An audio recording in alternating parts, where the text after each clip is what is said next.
இன்னைக்கு நம்ம பார்க்க போற ரெசிபி சென்னா மசாலா. இந்த சென்னா மசாலா பூரி, சப்பாத்தி, ஆப்பத்துக்கு சூப்பரான ஒரு காம்பினேஷன். இந்த சென்னா மசாலா வந்து ரொம்ப ஈஸியா டேஸ்டா எப்படி பண்ணலாம் அப்படின்னு தான் பார்க்க போறோம். இதுக்கு இன்ஸ்டன்டான சென்னா மசாலா பவுடர் எதுவுமே நான் யூஸ் பண்ணல. ரொம்ப டேஸ்டா இருக்கும். நான் சொல்ற மெத்தட்ல நீங்க ட்ரை பண்ணி பாருங்க. வீடியோவை முதல்ல இருந்து கடைசி வரைக்கும் பாருங்க. கடைசியில இந்த சென்னா மசாலா கிரேவில ஒரு சீக்ரெட் இன்கிரீடியன்ட் நான் ஆட் பண்ண போறேன். இந்த பொருள்னால இந்த சென்னா மசாலா கிரேவி வந்து இன்னும் கூடுதலான டேஸ்ட் கொடுக்கும். இப்போ வாங்க வீடியோக்குள்ள போலாம்.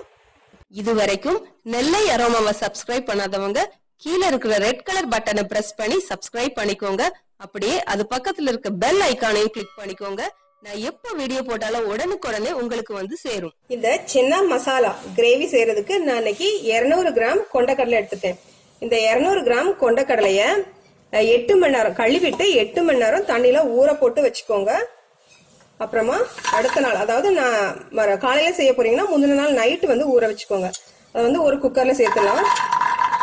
200 கிராம் கொண்டக்கடலை இதை இந்த குக்கர்ல சேர்த்துட்டு இந்த கொண்டக்கடலை வேகிறதுக்கு தேவையான தண்ணி விட்டுலாம்.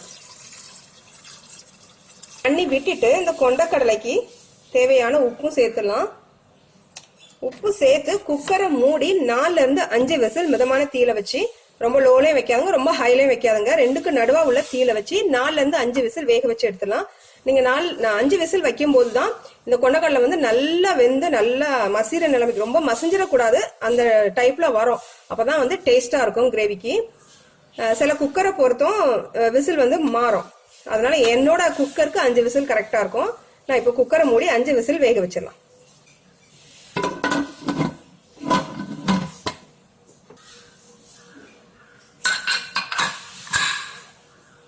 இப்போ இந்த கடலை எல்லாம் வேக வச்சு எடுத்தாச்சு. பாருங்க, கரெக்டா பக்குவமா வந்திருக்கு. ரொம்பவும் மசியாம ஹார்டாவும் இல்லாம நல்லா கரெக்டான அளவுக்கு வெந்திருக்கு. இப்போ இந்த கடலையில இருந்து ஒரு 1/4 வாசி அளவு, நம்ம முழுச வேக வச்ச அந்த கடலையில இருந்து ஒரு 1/4 வாசி அளவு மிக்சி ஜார்ல போட்டு நல்லா அரைச்சு எடுத்துட்டு வந்துடலாம். பாருங்க, இந்த அளவுக்கு அரைச்சா போதும். ரொம்ப மையா அரைக்கணும் அப்படின்னு அவசியம் இல்ல. கொஞ்சம் கரகரன்னு இருந்தா பரவாயில்ல. அடுத்ததான் சென்னா மசாலா செய்யறதுக்கு ஒரு கடாய் அடுப்புல வச்சுக்கோங்க. கடாய் அடுப்புல வச்சு அடுப்பை ஆன் பண்ணிக்கலாம். இந்த கடாய் காயட்டும். இதுல இப்போ ஒரு 3 டேபிள் ஸ்பூன் எண்ணெய் விட்டுக்கலாம். சென்னா மசாலா செய்யறதுக்கு எப்பவுமே கொஞ்சம் எண்ணெய் வந்து கொஞ்சம் அதிகமா விட்டுக்கோங்க, அப்பதான் நல்லா இருக்கும். 3 டேபிள் ஸ்பூன் எண்ணெய் விட்டுருக்கேன். எண்ணெய் காயட்டும். இந்த எண்ணெய் காஞ்சதும் இதுல கொஞ்சமா மசாலா போடணும். அதாவது பட்டை கொஞ்சம், ஏலக்காய், கடல் பாசி, 2 கிராம்பு இதை போட்டுடலாம். இதை போட்டதுக்கு அப்புறமா ஒரு 2 பெரிய வெங்காயம், இது சின்ன சைஸ் பெரிய வெங்காயம் 2 எடுத்துக்கோங்க. ரொம்ப பெருசா இருந்துச்சுன்னா 1 போதும். அதை போட்டுடலாம்.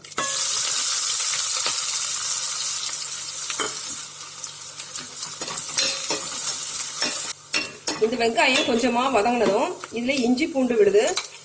நாளைக்கு 2 டேபிள் ஸ்பூன் அளவு இஞ்சி பூண்டு விழுது போடுறேன்.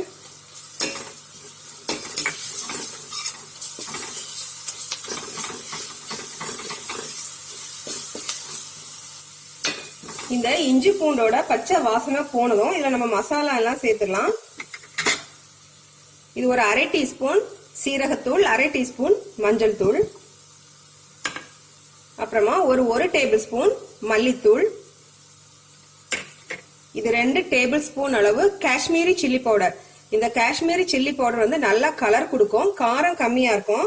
நீங்க வீட்டுல அரைச்ச மிளகாத்தூள் இருந்துச்சு அப்படின்னா 1 டேபிள் ஸ்பூன் சேர்த்துக்கோங்க. இது காரம் கொடுக்காதனால நான் 2 டேபிள் ஸ்பூன் சேர்க்கிறேன்.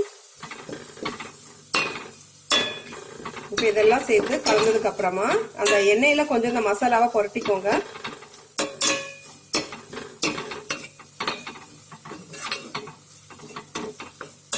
அப்புறமா இது கூட தக்காளி, இது வந்து ஒரு 3 சின்ன தக்காளி எடுத்து அரைச்சு வச்சிருக்கேன். பெரிய தக்காளி அப்படின்னா 2 பெரிய தக்காளி போதும். நல்லா அரைச்சு வச்சுக்கோங்க மிக்சியில. அதை சேர்த்துடலாம்.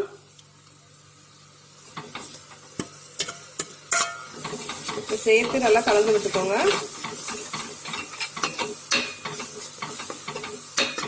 சேர்த்து கலந்ததுக்கு அப்புறமா கொஞ்சமா உப்பு போட்டுக்கோங்க. ஏன்னா இந்த வெங்காயம் தக்காளி எல்லாம் உப்பு சேர்க்கும் போது நல்லா வதங்கும், அதுக்காக.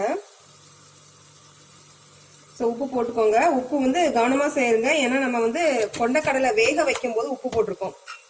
அதனால இந்த உப்பு சேர்த்துட்டு கொஞ்சம் இதை மூடி வச்சிடலாம். மூடி வச்சு வேக வைப்போம். கொஞ்சம் எண்ணெய் பிரிகிற வரைக்கும், அந்த தக்காளி நல்லா மசிஞ்சு பச்சை வாசனை போய் எண்ணெய் பிரிகிற வரைக்கும் ஒரு 2ல இருந்து 3 நிமிஷம் மூடி வச்சு வேக வைக்கலாம்.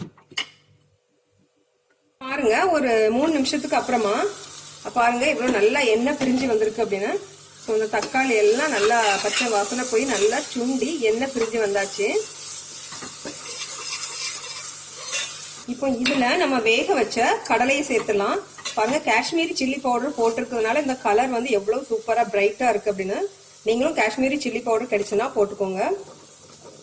ஸோ இந்த கடலையை ஆட் பண்ணிடலாம். ஆட் பண்ணிட்டு நல்லா மசாலால பரட்டி விட்டுக்கோங்க.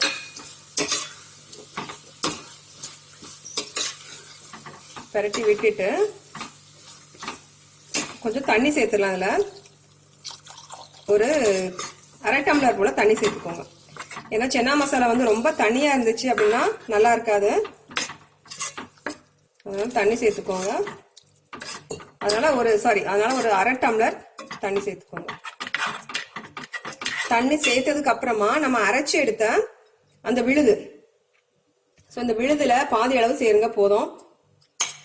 ஏன்னா ஏற்கனவே கிரேவி வந்து நல்லா கெட்டியா தான் இருக்கு. பாதி அளவு சேர்த்துக்கிறேன்.